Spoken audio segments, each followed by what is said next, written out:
Hello friends, welcome to the next lecture of the concept series. इस concept series के अंदर next lecture में अपन बात करने वाले हैं बेड सोर के बारे में। इससे पहले भी मैं आपको बता दूं, इससे पहले भी कई लेक्चर्स हो चुके हैं, इंपॉर्टेंट लेक्चर्स हो चुके हैं। आप उन वीडियोस को मेरे चैनल पे जाके देख सकते हैं या फिर ग्रुप जो डिस्क्रिप्शन है वहां पे लिंक गिवन होगी, वहां से आप जाके उनको देख सकते हैं। इस लेक्चर में अपन बात करने वाले हैं बेड सोर के बारे में। क्या बेड सोर होता है, किस वजह से ये होता है, ठीक है, क्या क्या इसके प्रिवेंशन हो सकते हैं, इन सब के बारे में अपन आज इस वीडियो के अंदर डिस्कस करने वाले हैं। सो बने रहे लास्ट तक इस वीडियो के साथ में। अगर वीडियो अच्छा लगे तो like share comment and subscribe the channel and continue the lecture. तो स्टार्ट करते हैं अपना वीडियो। आज का हमारा लेक्चर है वो है बेड सोर, राइट। बेड सोर क्या होता है, ठीक है, क्या क्या इसके अदर नेम्स हो सकते हैं, क्या क्या इसके कॉजेज होते हैं मोस्ट कॉमन, और कौन कौन सी इसकी साइट होती है जहां पे अपने को बेड सोर है वो मोस्ट कॉमन देखने को मिलता है। सो स्टार्ट करते हैं अपन। बेड सोर, बेड सोर का जो अदर नेम होता है, जो बेड सोर होते हैं उसको अपन प्रेशर सोर के नाम से भी जानते हैं।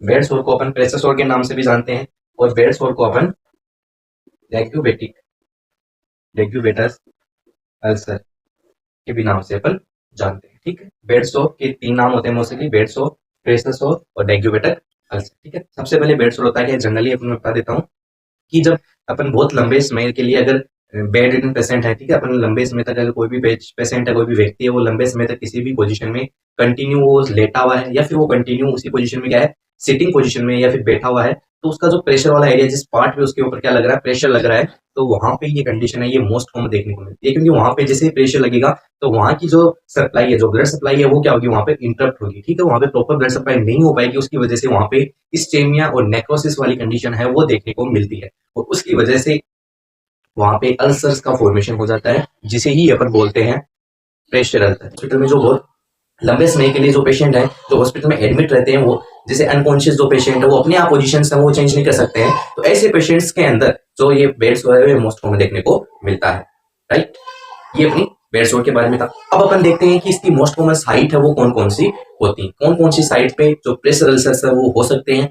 तो मोस्ट कॉमन जो बेड सोर की जो साइट्स होती हैं, ठीक है, अकॉर्डिंग टू ये पोजीशन होती है, ठीक है। पेशेंट किस पोजीशन में है, ठीक, पेशेंट अगर सुपाइन पोजीशन में है तो कौन कौन सी साइटें हो सकती हैं, ठीक है। अगर पेशेंट है वो साइड लाइन पोजीशन में है, साइड लाइन पोजीशन में, ठीक है, अगर वो साइड लाइन पोजीशन में सो रहा है, या फिर जो पेशेंट है वो कौन सी पोजीशन में है, प्रोन पोजीशन में। प्रोन पोजीशन कौन सी होती है, जैसे उल्टा, ठीक है, जिसका फेस हो गया डाउनवर्ड है वो प्रोन पोजीशन होगी। सुपाइन पोजीशन यानी जैसे अपन लेटते हैं, नॉर्मली अपन सोते हैं तो ठीक है, जैसे लेटते हैं अपन फेस अपना ऊपर की ओर रहता है, वो सुपाइन पोजीशन होगी। तो पेशेंट अगर सुपाइन पोजीशन में है, साइड लाइन पोजीशन में है और प्रोन पोजीशन में है, तो इन तीनों कंडीशंस में कौन कौन से बॉडी पार्ट होते हैं जो कि मोस्ट प्रोन होते हैं, किस चीज के, बेड सोर के, ठीक है। अगर पेशेंट सुपाइन पोजीशन में लेटा है तो आप खुद इस चीज को इमेजिन करिए कि कोई भी पेशेंट है वो सुपाइन पोजीशन में ऐसे लेटा हुआ है, तो कौन कौन सा बॉडी पार्ट है वो मोस्ट कॉमन क्या हो रहा है, टच हो रहा है, ठीक है। वो अगर लेटा हुआ है तो सबसे पहले अपन जैसे सोते हैं तो आपको पता है कि अपना जो ऑसिपुट वाला पार्ट होता है, जो बैक ऑफ हेड वाला पार्ट होता है, वो क्या रहता है, कॉन्टेक्ट में रहता है मोस्ट कॉमन। तो सुपाइन पोजीशन में जो अपना जो फर्स्ट पार्ट होगा वो कौन सा होगा, ऑसिपुट वाला part, occiput area, right. Occiput area के बाद में अपना जो शोल्डर वाला जो एरिया होता है, स्केपुला वाला जो पार्ट होता है, ठीक है, स्केपुला हो गया। इसके बाद में अपना जो सैक्रम वाला एरिया होता है, ठीक है, सैक्रल एरिया हो गया, sacral area, sacral area, sacral area ये क्या होता है, यहाँ पे ये मोस्ट कॉमन होता है इन सुपाइन पोजीशन। मोस्ट कॉमन जो प्रेशर बेड सोर है, प्रेशर सोर है, वो देखने को मिलता है सैक्रल एरिया, ठीक है। इसके अलावा अपन जो सोर है तो कौन कौन सा बॉडी पार्ट इस चीज के अंदर इन्वॉल्व होता है, एल्बो वाला एरिया हो गया, ठीक है, एल्बो एरिया हो गया, और हील वाला, और ठीक है। अगर यहाँ पे मोस्ट कॉमन अपन क्वेश्चंस देखें तो मोस्ट कॉमन जो देखने को मिलता है वो कौन से के अंदर देखने को मिलता है, सैक्रल एरिया के अंदर, और सेकंड मोस्ट कॉमन कहाँ पे देखने को मिलता है, हील के अंदर, हील्स, ठीक है। ये सुपाइन पोजीशन के अंदर ये कुछ साइट होती है जहां पे बेड सोर होने के बहुत ज्यादा चांसेस होते हैं, ठीक है। अब अपन नेक्स्ट बात करते हैं कि पेशेंट अगर साइड लाइन पोजीशन में है, उस कंडीशन में कौन कौन सा पार्ट, तो जब पेशेंट साइड लाइन पोजीशन में होगा तो उस टाइम पे उसका कौन कौन सा वाला पार्ट जो बॉडी का पार्ट है वो इन्वॉल्व होगा, ठीक है। ये चीज अपन खुद इमेजिन करके देख सकते हैं। तो अगर पेशेंट साइड लाइन पोजीशन में होता है तो सबसे पहले पेशेंट का कौन सा पार्ट इन्वॉल्व होता है, ये, ठीक है। अगर अपन साइड लाइन पोजीशन में सो रहे हैं तो आपको पता है अपन से सो रहे हैं तो अपना जो ईयर वाला एरिया होता है वो क्या होता है, कॉन्टेक्ट में रहता है, ठीक है। ईयर के बाद में, ठीक है, वो भी इन्वॉल्व रहता है, उसको एक्रोमियल प्रोसेस बोलते हैं, ठीक है। जनरली मैं लिख रहा हूँ शोल्डर वाला एरिया, ठीक है। शोल्डर वाले एरिया के बाद में कौन सा एरिया होता है, ये जो अपना हिप वाला जो एरिया होता है, ठीक है, रिप्स हो गया, ठीक है। मोस्ट कॉमन जो रिप्स हैं वो भी इन्वॉल्व रहती हैं। इसके अलावा, ठीक है, इसके अलावा नी हो गया, ठीक है। तो ये जो बेसिक साइट्स होती हैं वो साइडलाइन पोजीशन के अंदर मोस्ट कॉमन क्या होती हैं, अफेक्ट होती हैं, चांसेस होते हैं बेड सोर होने के, ठीक है। अब अगर पेशेंट अपन बात कर रहे हैं अगर प्रोन पोजीशन में, अगर कोई भी पेशेंट है वो क्या उल्टा लेटा हुआ है, तो उस कंडीशन में कौन कौन से उस कंडीशन में पेशेंट के चिक्स हो गए, ठीक है। पेशेंट के चिक्स के अलावा पेशेंट का ईयर हो गया, ठीक है, ये भी देखने को मिल सकता है। ब्रेस्ट हो गया, ठीक है।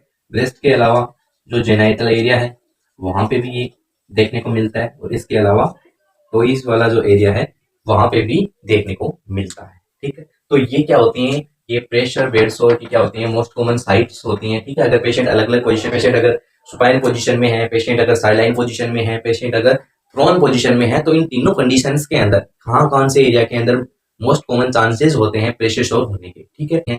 नेक्स्ट अब अपन देखते हैं कि जो बेड सोर होता है, जो प्रेशर शोर होता है, या फिर जो डेगुबेटिक अल्सर होता है, वो मोस्ट कॉमन किन किन रीजन से होता है, इसके कोजेस कौन कौन से होते हैं, ठीक है। तो ये तो अपने स्टार्टिंग में ही सबसे पहले अपने डिस्कस किया था कि किसी भी पर्टिकुलर बॉडी पार्ट में अगर प्रेशर लग रहा है, ठीक है, तो प्रेशर की वजह से क्या होता है, वहां पे ब्लड सप्लाई में क्या होता है, इंटरप्शन होता है, नेक्रोसिस होता है वहां पे, ठीक है। तो सबसे मेन जो इसका प्राइमरी कोज होता है वो कौन सा होता है, प्रेशर, ठीक है। तो अपन देखते हैं कि इसके मोस्ट कौन कौन से कॉजेज होते हैं जो कि अपने को मोस्ट कॉमन क्या होते हैं यहाँ पे देखने को मिलते हैं, राइट। सो जो बेड सोर होता है तो उसके मोस्ट जो कॉज होता है, ठीक है, इसका जो मोस्ट कॉमन कॉज होता है वो क्या होता है, प्रेशर, ठीक है, जो कि मैंने आपको इसका बता दिया कि प्रेशर की वजह से क्यों हो सकता है, ठीक है। सेकंड अपन बात करते हैं, इसका सेकंड जो कॉज हो सकता है वो क्या हो सकता है, फ्रिक्शन, ठीक है।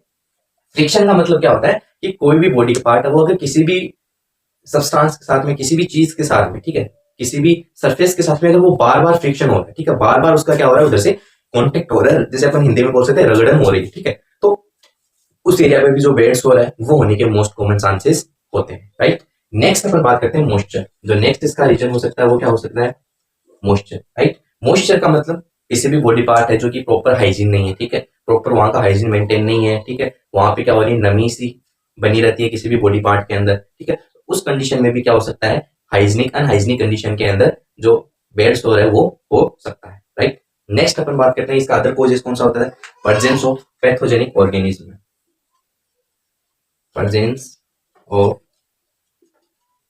पैथोजेनिक ऑर्गेनिज्म, यानी और कि किसी भी बॉडी पार्ट के अंदर कोई भी बैक्टीरिया है, कोई भी ऑर्गेनिज्म है जो वहां पे क्या कर रहा है, स्किन के अंदर क्या कर रहा है, वो वहां पे अफेक्ट कर रहा है, तो किसी भी अनहाइजीनिक, ये भी उसी चीज से कनेक्टेड है कि वहां पे हाइजीन है वो मेंटेन नहीं है, तो वहां पे इन्फेक्शन होने के चांसेस ज्यादा रहते हैं, बैक्टीरिया ग्रोथ के चांसेस ज्यादा रहते हैं, तो उस एरिया के अंदर भी जो बेड सोर है, जो प्रेशर अल्सर है, वो होने के मोस्ट कॉमन चांसेस रहते हैं। तो जनरल इसके कॉजेज कौन कौन से हो सकते हैं कि फ्रिक्शन हो गया, प्रेशर हो गया, मॉइस्चर हो गया, और प्रेजेंस ऑफ पैथोजेनिक ऑर्गेनिज्म, ठीक है। हाइजीन वहां की मेंटेन नहीं है, तो प्रॉपर वहां पे ब्लड सप्लाई वगैरह है वो इंटरप्शन हो रहा है, तो उस वजह से क्या हो सकता है, किसी भी पर्सन के अंदर बेड सोर या फिर प्रेशर अल्सर की कंडीशन हो सकती है। तो ये इसके मोस्ट कॉमन क्या होते हैं, कॉजेस होते हैं। इसके अलावा जो बेड सोर का पेशेंट होता है उसके अंदर क्या देखने को मिलता है, उस पर्टिकुलर एरिया के अंदर रेडनेस देखने को मिलती है, स्वेलिंग वहां पे देखने को मिल सकती है, इसके अलावा पेन है वो पेशेंट के अंदर देखने को मिल सकता है। तो ये जनरल, ये तो क्या होते हैं वहां के साइन सिम्टम होते हैं जो कि हमें पता होता है, ठीक है। इसके अलावा पेशेंट के अंदर डिस्कम्फर्ट देखने को मिल सकता है, रेस्टलेस देखने को मिल सकती है, ठीक है, और इन्फेक्शन की कंडीशन बन रही है तो उस कंडीशन में फीवर है, ये कुछ जो बेसिक साइन सिम्टम्स है ये डेग्यूबेटिक अल्सर के जो पेशेंट है उसके अंदर देखने को मिलती है। इसके अलावा अब अपन नेक्स्ट बात करते हैं कि किसी भी पेशेंट है जो कि क्या डेग्यूबेटिक अल्सर है तो उसको अपन कैसे प्रिवेंट कर सकते हैं, ठीक है, इन हॉस्पिटल सेटिंग, या फिर अगर कोई भी बेड रिडन पेशेंट है, घर पे है जो कि चल फिर नहीं पा रहा है, रेगुलर वो एक ही बेड के ऊपर रहता है, तो ऐसी कंडीशन में अपन बेड सोर उसको कैसे प्रिवेंट कर सकते हैं। तो सबसे इंपॉर्टेंट जो नर्सिंग प्रायोरिटी होती है बेड सोर के पेशेंट के अंदर, ठीक है, उस चीज को अपन कैसे प्रिवेंट कर सकते हैं। तो सबसे इंपॉर्टेंट जो पूछे जाने वाली जो चीज होती है वो होती है, इस चीज को नोट करिए, सबसे इंपॉर्टेंट होती है change the position, change the position of patient every 2 hours. ये सबसे इंपॉर्टेंट लाइन होती है कि जो भी पेशेंट होता है जिसको डेग्यूबेटिक अल्सर है या फिर उस चीज को अपन को प्रिवेंट करना है, तो अपन क्या करते हैं, उस पेशेंट की, उस पर्सन की जो पोजीशन होती है वो अपन को हर 2 घंटे से क्या करनी होती है, चेंज करनी होती है। अगर अपन हर घंटे से चेंज करेंगे तो हर बॉडी पार्ट के पार्ट में क्या रेगुलर है वो ब्लड सप्लाई होती रहेगी, ठीक है, एक पर्टिकुलर बॉडी पार्ट पे प्रेशर नहीं लगेगा, तो इसकी वजह से जो डेग्यूबेटिक अल्सर है वो प्रिवेंट हो सकता है, ठीक है। नेक्स्ट अपन को रेगुलरली अपन को क्या करते रहना है, ऑब्जर्व करते रहना है पेशेंट की जो हाइजीन है, पेशेंट की जो हाइजीन है, ठीक है, क्लीनलीनेस है, वो अपन को रेगुलर क्या करनी है, देखता रहना है, उसको अपन को मेंटेन रखनी है, ठीक है। कोई भी पेशेंट है, ठीक है, अगर कोई भी स्वेटिंग वगैरह किसी भी बॉडी पार्ट के अंदर हो रही है तो अपन को उसको क्या करना है, क्लीन करते हुए रहना है, ठीक है। पेशेंट को ऑब्जर्व करना है कि किसी भी प्रकार की जो डर्टीनेस है, क्लीनिनेस है वो वहां पे बनी हुई है या फिर नहीं बनी हुई है, इस चीज को अपन को मॉनिटर करते हुए रहना है। इसके अलावा ठीक है, जो भी स्किन है उसको अपन को ड्राई रखना है, ठीक है, उसको एकदम मेंटेन रखना है। अगर कोई भी डैमेज्ड स्किन है तो उस चीज को अपन को क्या करना है, उसकी जो भी अगर वुंड हो रखा है तो उसकी अपन को प्रॉपर तरीके से केयर करनी होती है, ठीक है। यूरिन वगैरह है, स्वेटिंग वगैरह है, इस वजह से वहां पे क्या हो सकता है, उसको इरिटेशन हो सकती है। तो इस चीज का भी अपन को प्रॉपर तरीके से क्या रखना है, ध्यान रखना है, ठीक है। और इसके अलावा प्रॉपर तरीके से क्लीनिंग अपन को करते हुए रहना है। इसके अलावा जो भी पेशेंट है उसके अंदर जो मेट्रेसेस है, ठीक है, वो अपन को मोस्ट कॉमन कौन से मेट्रेसेस काम में लेने होते हैं, एयर मेट्रेस है वो अपन को काम में लेना है, ठीक है। जो एयर मेट्रेस है वो क्या करता है, जो डायबिटिक अल्सर है, जो प्रेशर अल्सर है, उसको प्रिवेंट करने में अपनी हेल्प कर। इसके अलावा अपन डायबिटिक अल्सर है उसको प्रिवेंट करने के लिए जो भी कंफर्ट डिवाइसेस होती हैं, ठीक है, कंफर्ट जो डिवाइसेस हैं वो अपन यूज में ले सकते हैं। जैसे कॉटन रिंग हो गया, कॉटन रिंग हो गया, ठीक है।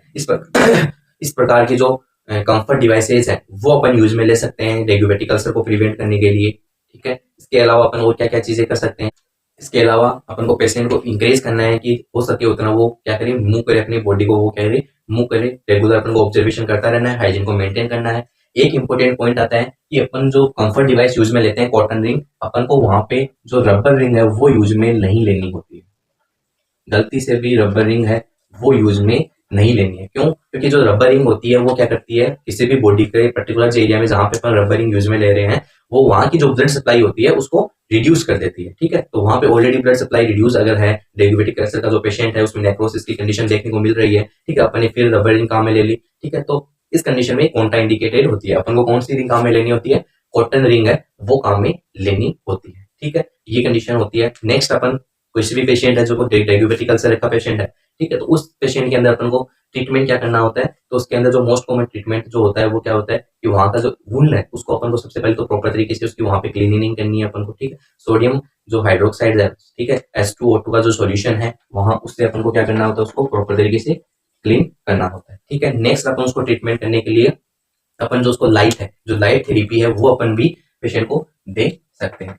क्या दे सकते हैं, लाइट थेरेपी, ठीक है। लाइट थेरेपी के अंदर अपन क्या करते हैं, कोई भी पेशेंट है उसके अंदर अपन क्या करते हैं, 100 वोल्ट का जो बल्ब है वो अपन काम में लेते हैं, ठीक है। 100 वोल्ट का जो बल्ब है वो अपन जनरली जो 60 सेंटीमीटर की जो डिस्टेंस है, ठीक है, वो अपन मेंटेन रखते हैं। कोई भी पेशेंट है, ठीक है, उसको अगर डायबिटिक अल्सर हो रहा है तो अपन जो जो अपन काम में लेंगे, जो बल्ब काम में लेंगे 100 वोल्ट का, उसको अपन को उस पेशेंट से 60 सेंटीमीटर की डिस्टेंस मेंटेन करते हुए उस बल्ब को अपन को रखना है, और वहां से उस वो जो वुंड है, जो अल्सर है, वहां पे अपन को लाइट है वो पास आउट करवानी है, ठीक है। इसे बोलते हैं लाइट थेरेपी। इससे भी जो जो डायबिटिक अल्सर है उसको अपन ट्रीट कर सकते हैं। इसके अलावा जो जहाँ पे वुंड हो रहा है उसको इजीली जल्दी प्रोसेस करने के लिए अपन वहां पे जो इंसुलिन है वो अपन यूज में ले सकते हैं। क्या ले सकते हैं,